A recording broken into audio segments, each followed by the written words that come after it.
Merci, merci Lily, merci Stan. Je vais peut-être commencer par vous demander de vous présenter vous-même. Lily first.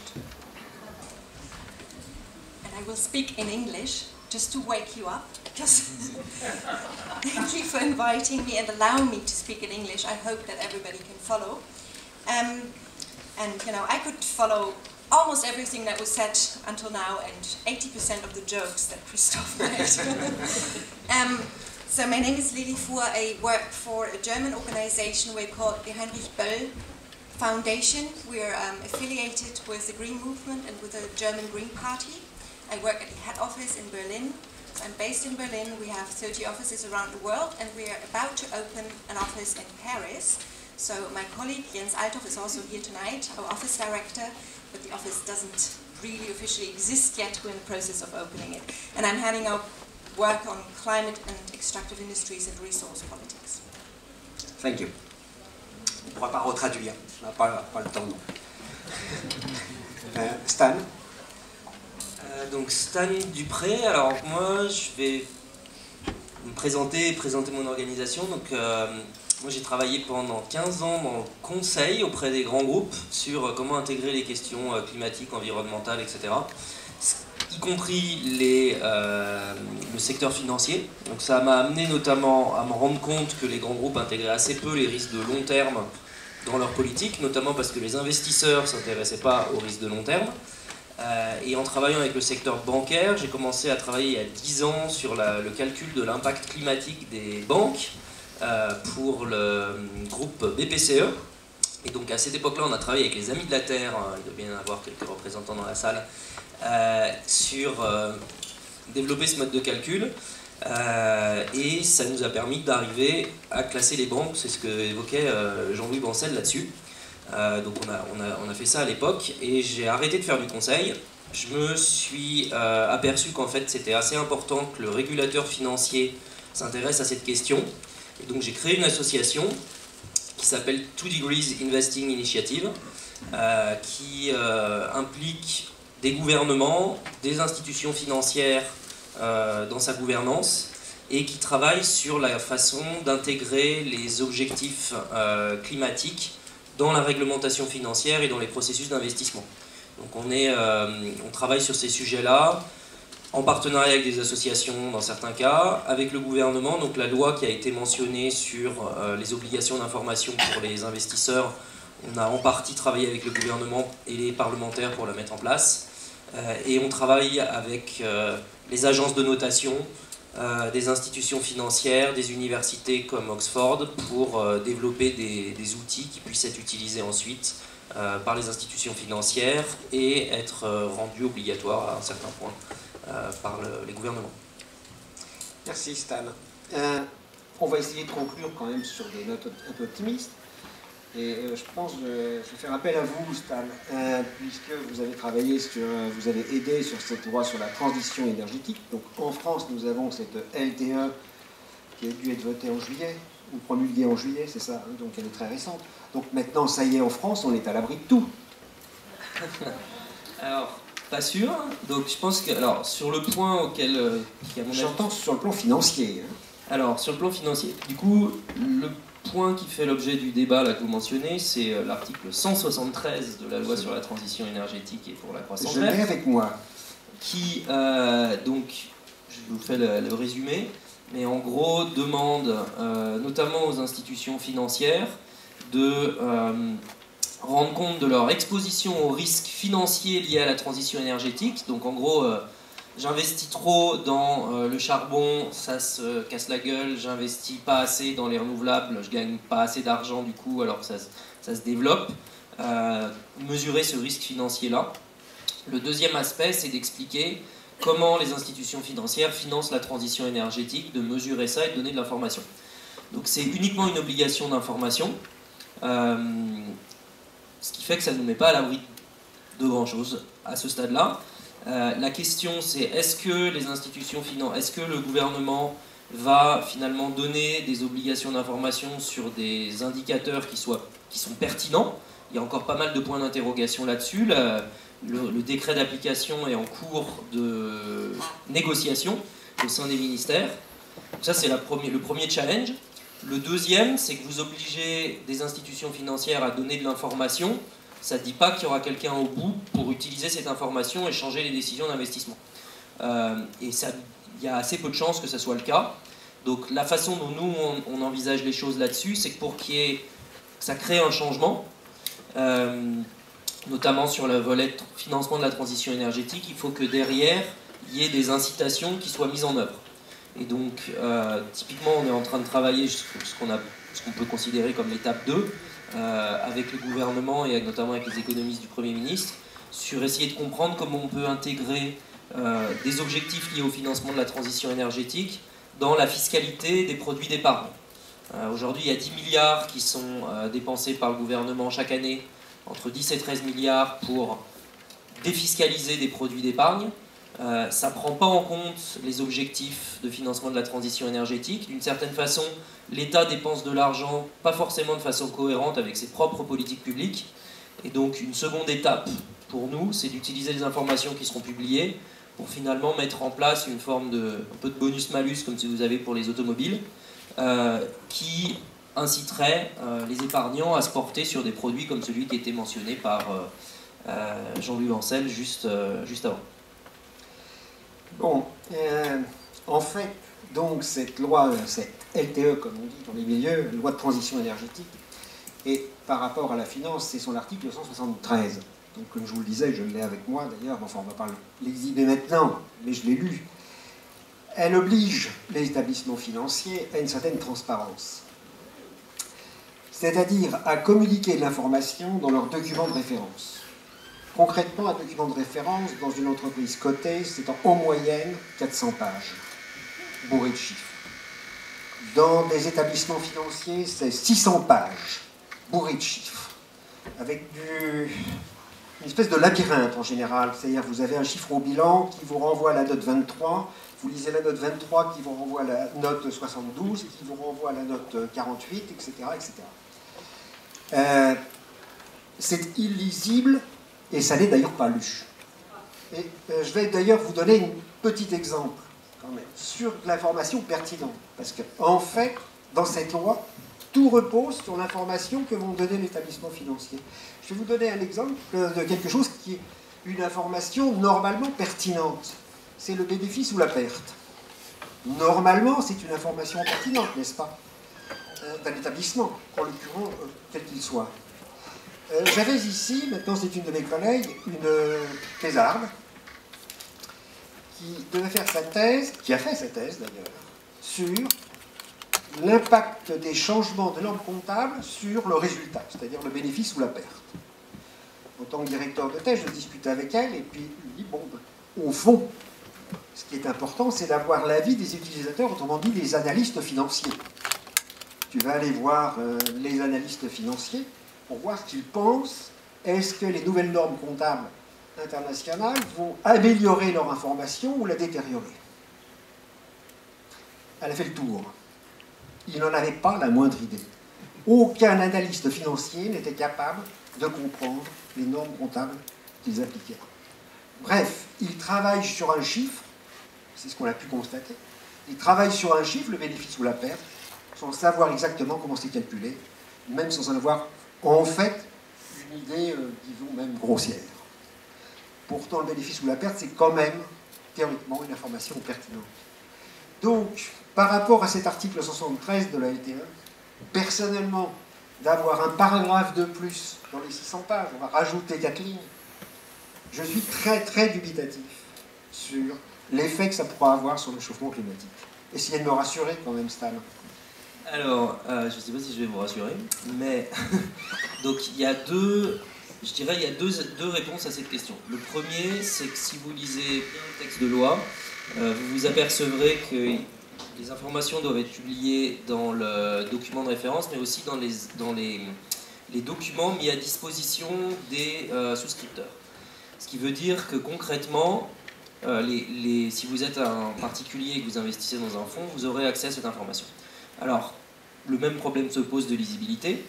La question qui se posera lors de l'application de la loi et peut-être dans une seconde étape, c'est si il y aura une obligation de communiquer ça de façon pédagogique. Et du coup, je reviens sur une expérience que je vous citais sur nos histoires de calcul d'impact carbone de banque. À l'époque, dans ce qu'on avait fait, on avait testé au sein du groupe BPCE le fait d'avoir une petite étiquette, comme vous avez sur les frigos, pour les produits d'épargne. Donc avec quelque chose de très simple, du rouge au vert, expliquant quel était l'impact sur le financement de la transition énergétique. En tout cas, quelque chose qui s'approchait de ça.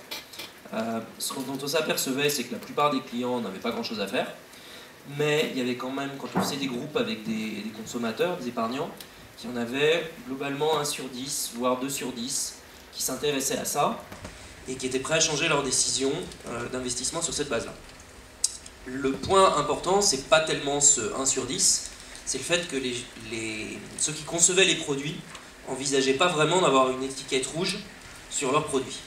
Et donc du coup, ça avait finalement un impact sur la façon dont étaient conçus les produits si l'indicateur était le bon. Donc rien n'empêcherait d'arriver vers quelque chose de ce type qui aurait, je pense, un impact limité mais quand même significatif. Ça c'est le premier point. Le deuxième, et là je vous rejoins, c'est si vous regardez le contenu des documents de référence, effectivement les analystes ne les lisent pas complètement, et j'irais même un peu plus, je noircirais encore un peu plus le trait, qui est que finalement aujourd'hui un analyste, la façon dont il travaille, c'est il va valoriser l'entreprise qu'il note, il va regarder ses revenus futurs sur les années à venir. Donc théoriquement, il devrait s'intéresser au long terme. La réalité, c'est qu'en fait, il va vraiment faire une analyse sur les 3, 4, 5 prochaines années, et ensuite il va extrapoler sur les années qui suivent. La raison pour laquelle il fait ça, c'est que ses clients vont généralement garder les titres dans leur portefeuille pendant 6 mois, 1 an, 2 ans maximum, et ensuite il le refile à quelqu'un d'autre. Ce qui fait que savoir ce qui va arriver à l'entreprise dans les 10 années après, c'est pas vraiment leur business. Donc de ce point de vue-là, ça ne changera rien, je suis d'accord. En revanche, je pense que ça apporte autre chose, c'est que si il se passe quelque chose qui n'était pas prévu par l'entreprise, dans un certain nombre de juridictions, les dirigeants d'entreprise risquent de se faire poursuivre. Là, vous avez vu le cas Volkswagen. Globalement, l'idée de gruger sur le logiciel n'a pas marché comme ils prévoyaient. Et ils vont se faire poursuivre dans un certain nombre de cas par leurs actionnaires pour avoir menti sur la réalité de leur business. Et donc, ce qui est intéressant dans ces obligations d'information, c'est que quand vous regardez aujourd'hui dans ces documents de référence les scénarios sur lesquels les entreprises s'appuient pour expliquer que leur business est là pour durer, dans pas mal de cas, ces scénarios ne sont pas précisés, sont parfois assez aberrants, et ne correspondent pas forcément à ce qu'on obtiendrait si on faisait une analyse véritable. Là, ce qui va se passer, c'est qu'ils seront obligés de se prononcer sur quel scénario je parie. Et si leur pari est complètement aberrant, et qu'ils le mettent dans leur document, ils ne le mettent pas dans leur document de référence, ils pourront se faire poursuivre derrière. S'ils expliquent dans leur document de référence que finalement leur business repose sur des hypothèses qui peuvent être très contestables, à ce moment-là, ça risque de lancer un débat au sein du secteur financier sur quel scénario on est prêt à parier.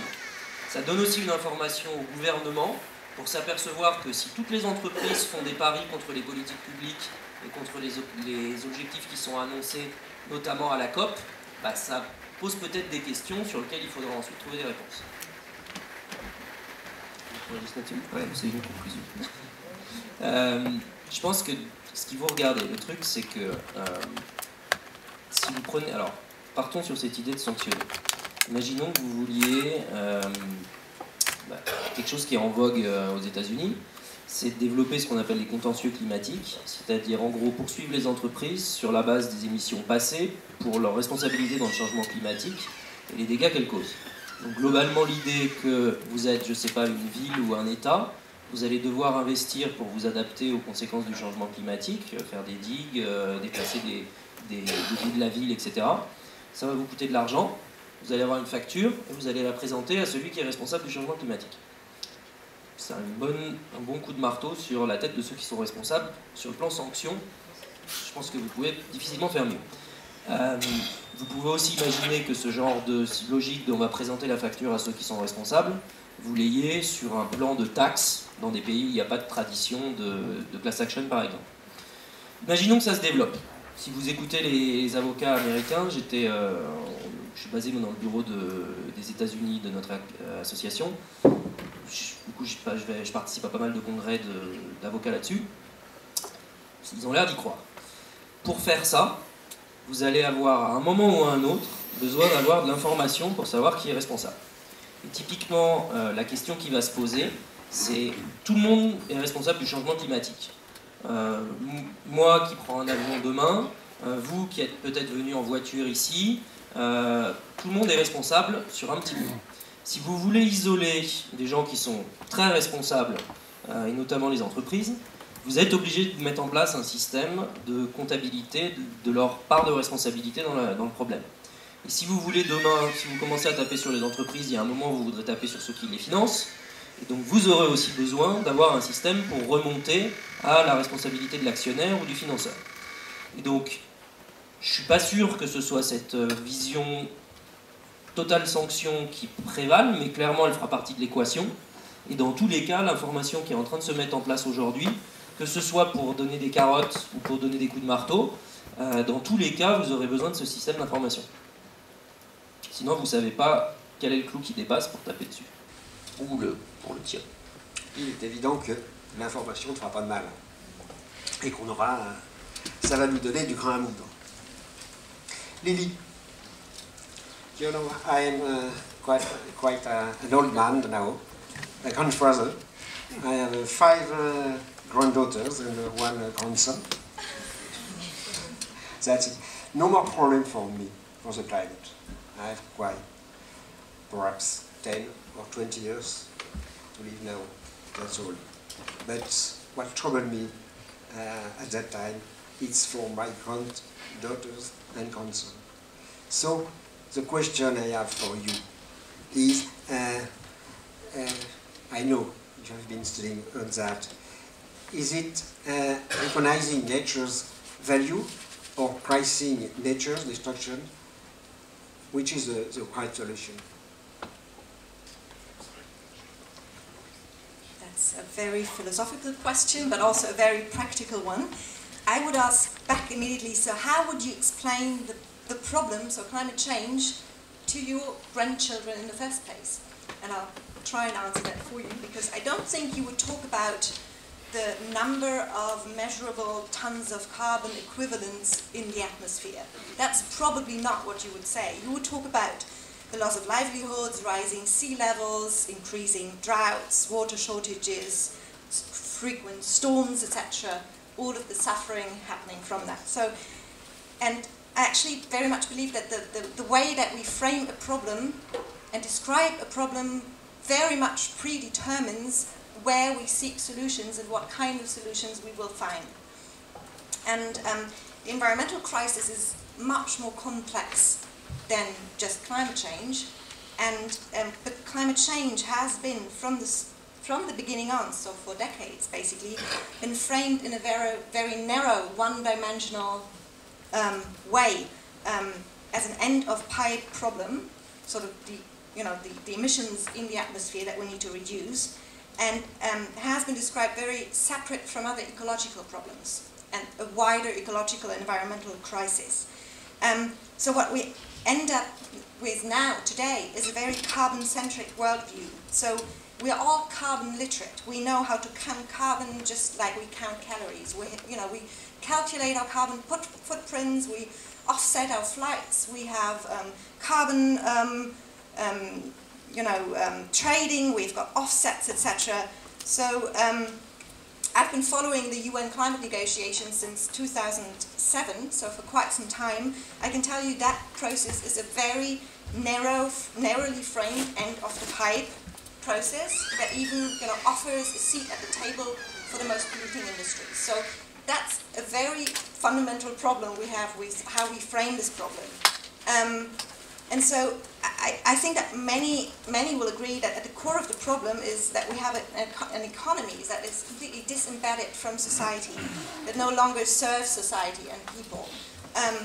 But instead of really respecting the natural limits of our planet and taking them seriously, just as well as, you know, respecting basic human rights and democratic principles,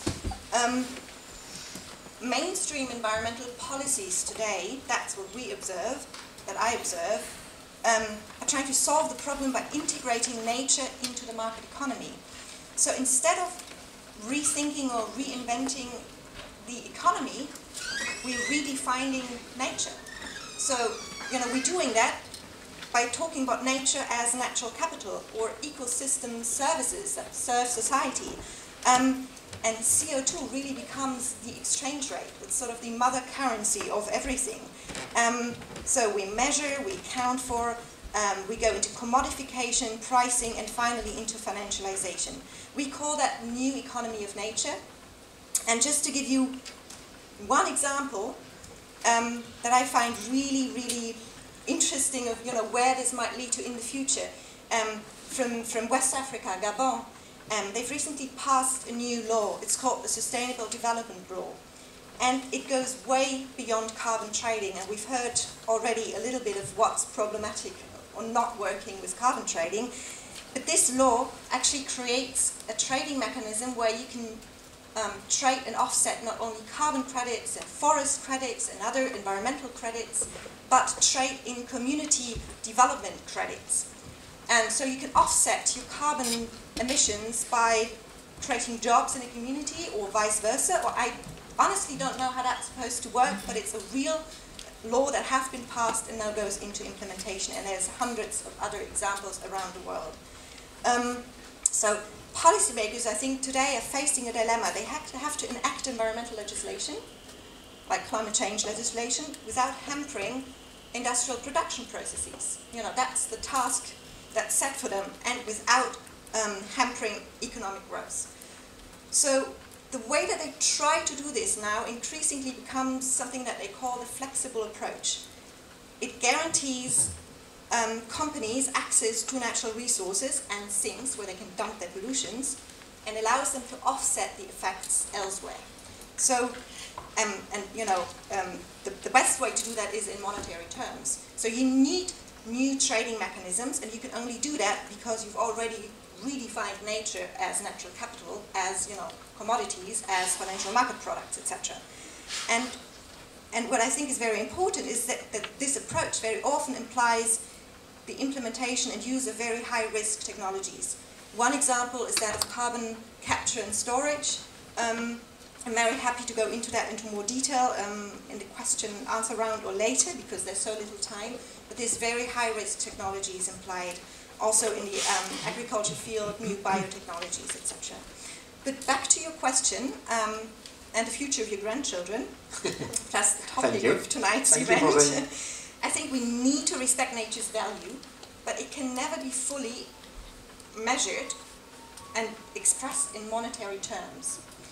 And I think we need politicians in the driver's seat who are bold enough to set clear and absolute limits to natural resource use and regulate the polluting industries and hold them accountable. So that's coming back to the point that the two of you were discussing earlier of, you know, who's most responsible, how can we hold them to account, etc. I think even going down the legal way, litigating against some of these companies based on the damage that their products have caused and are causing is a very viable way forward. And we already see some of these examples, and they will build up some pressure that will hopefully, I don't know, I have not much hope for COP21, but, you know, we need to keep up the pressure and need a new strategy outside of this very narrowly framed UN process to deliver the kind of ambition and fairness that we need.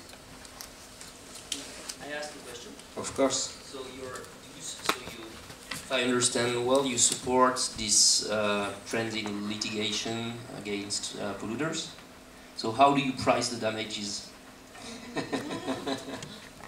Yeah, so just to explain it a tiny bit more, so the kind of approach that we support, we work with an organization called the Climate Justice Program, and they launched a groundbreaking climate science research paper 2 years ago, which was labeled The Carbon Majors. It took more than 8 years of research to attribute emissions since the beginning of industrialization two individual fossil fuel entities. So those were labeled the carbon majors. Those are private companies, you know, the Chevrons, Exxons, Shells, BPs, RWEs, etc. of this world, but also state-run industries, state-owned companies. And the result was that just 90 companies are responsible for 2/3 of global emissions since the beginning of industrialization.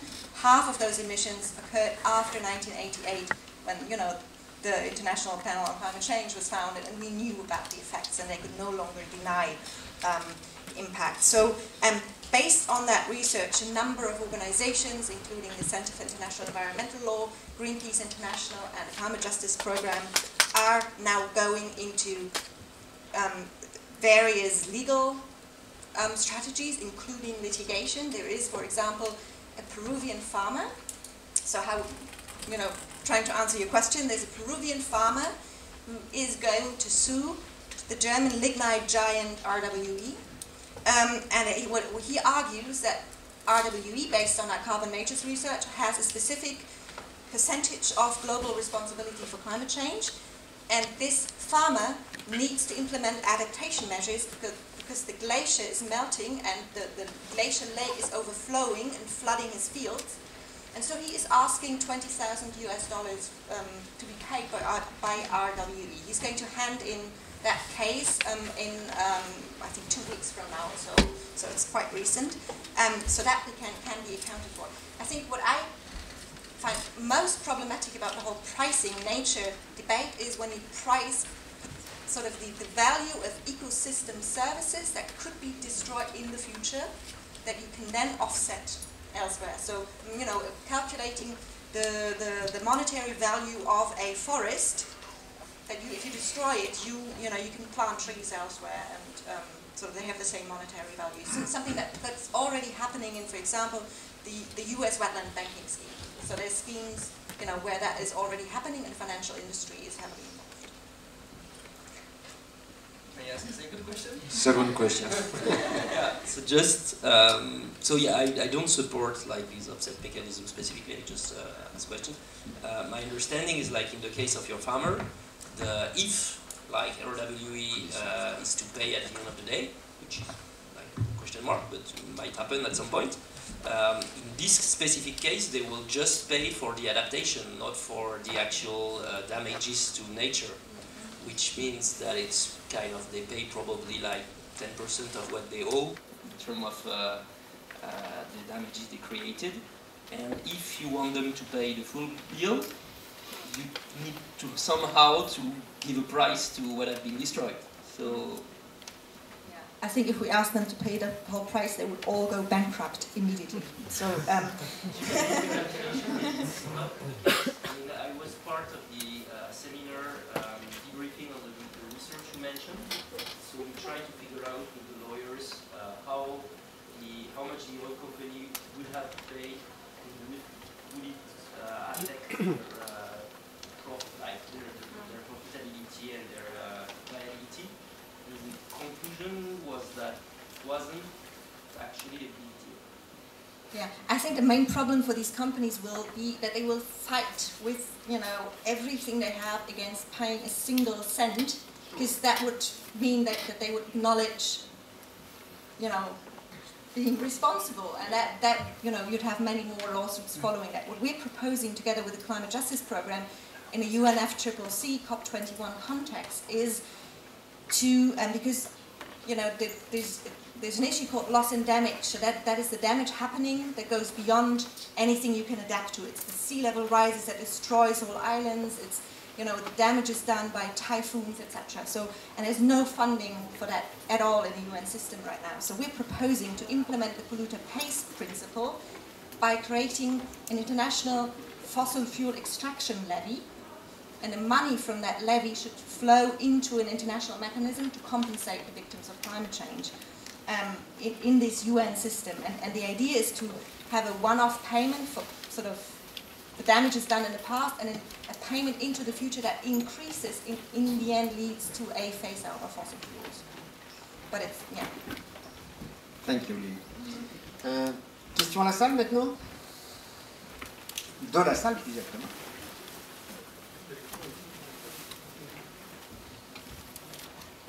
questions de la salle. Tiens, Benoît, par là-haut.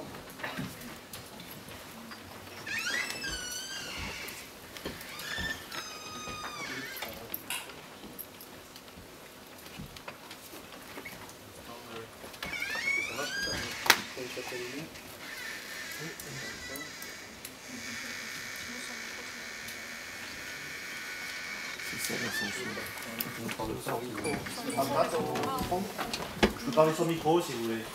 Allez-y sans micro. Désolé, je repose une question, mais c'est un peu lié à tout à l'heure. Finalement, la comparaison avec les enfants est toujours une bonne comparaison, puisque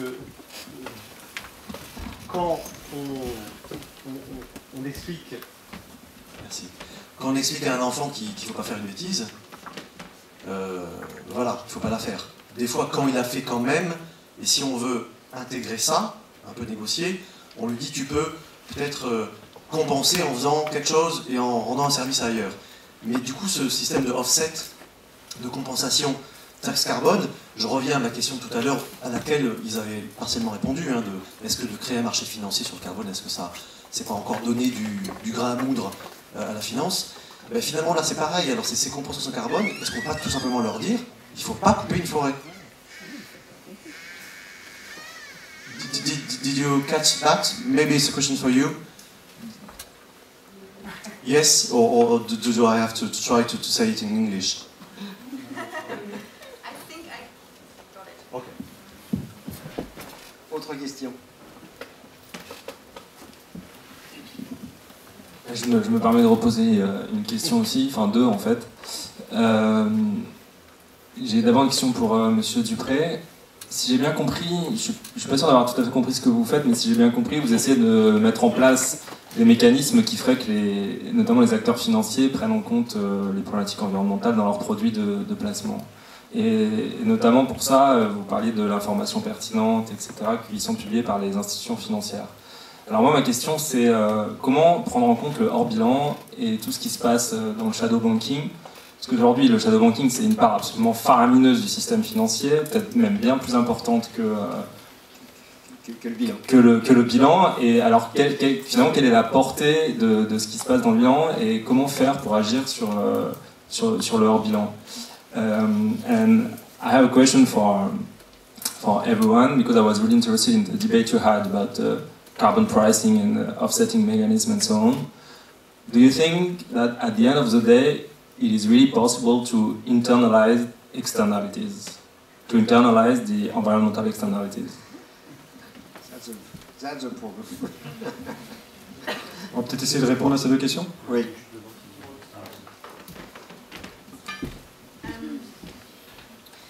So on compensation and carbon tax, the first question, as far as I understood. So, and to start saying, I don't think there's one silver bullet to solve the problem of climate change and fossil fuel extraction. It's not one single policy that we need. I think we need a multitude of different approaches, and some of them are compatible, that you can combine them well, and others not. I think, carbon pricing implemented in the form of carbon emissions trading, I think is not very compatible with other policy instruments like the direct support of renewable energies. And we see that at the European level.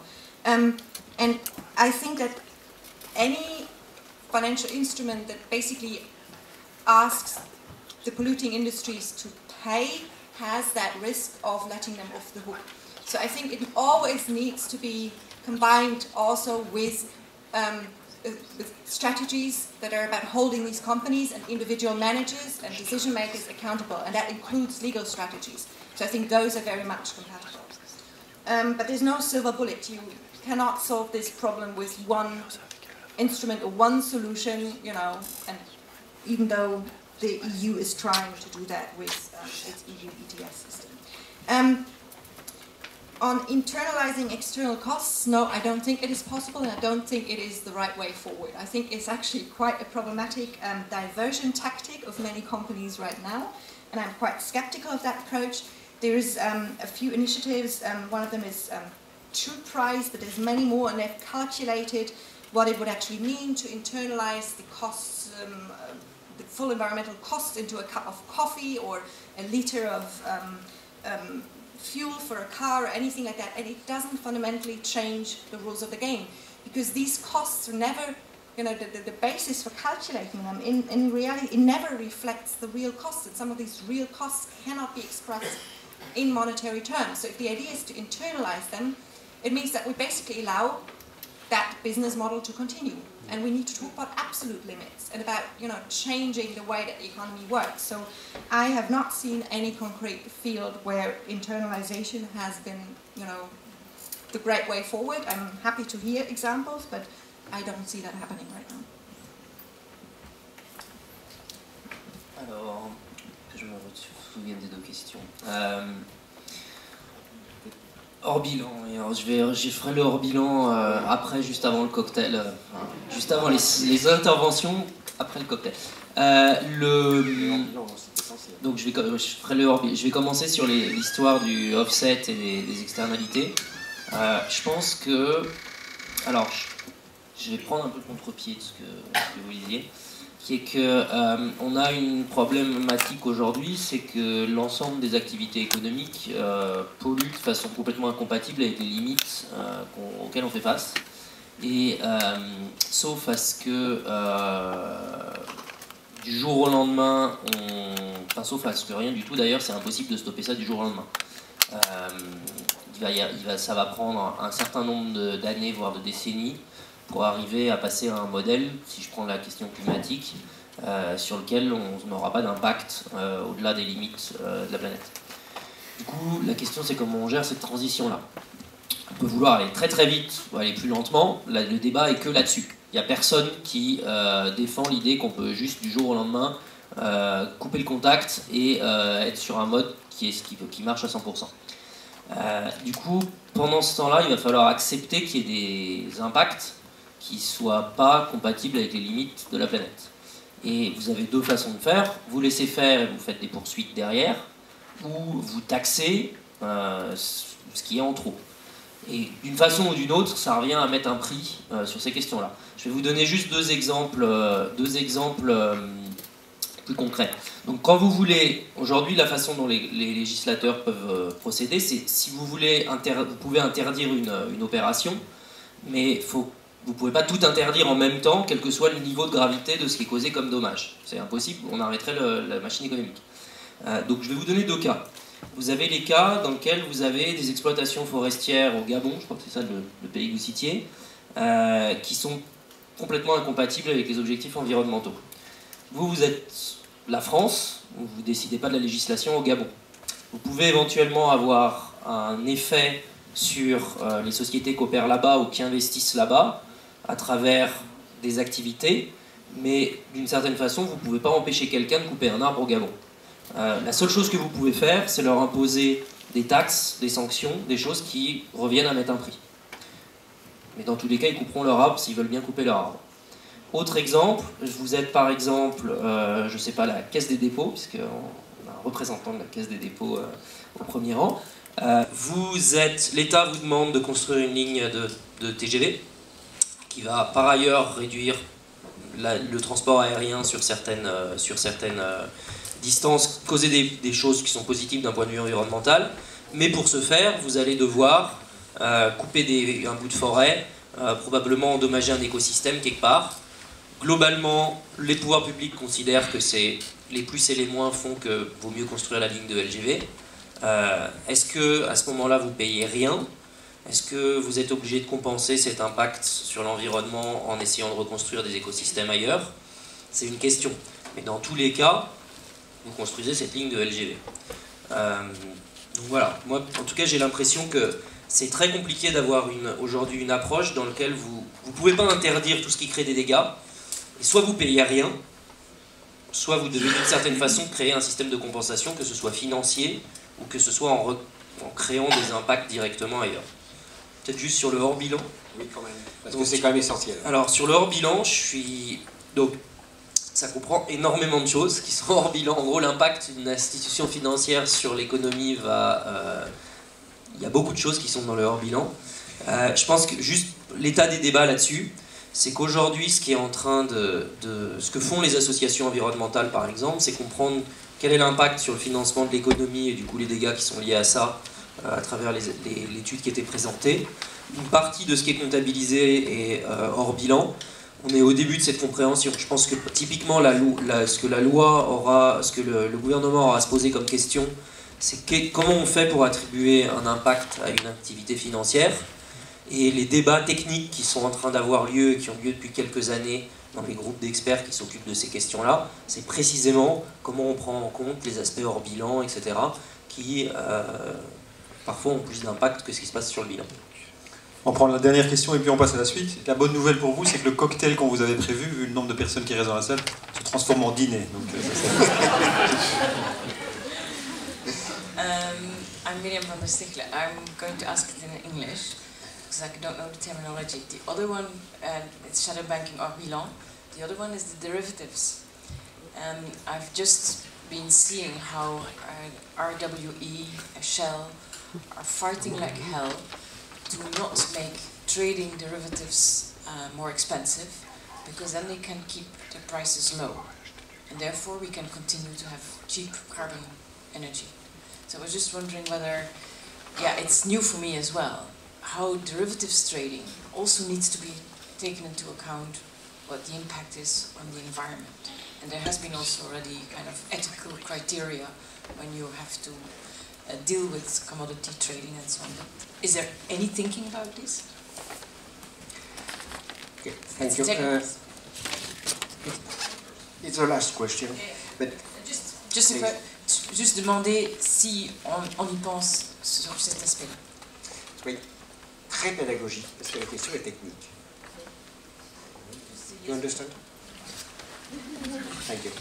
I wanted to share one concrete example where thinking has been done, and that's the example of the Koch brothers in the US. So you know, some of the richest people in the world who have quadrupled their already huge wealth through speculating on the oil derivatives market. So that is some, you know, people have looked into how some of the wealthiest people use the financial markets to increase their wealth based on fossil fuels. That's the one thing I wanted to share.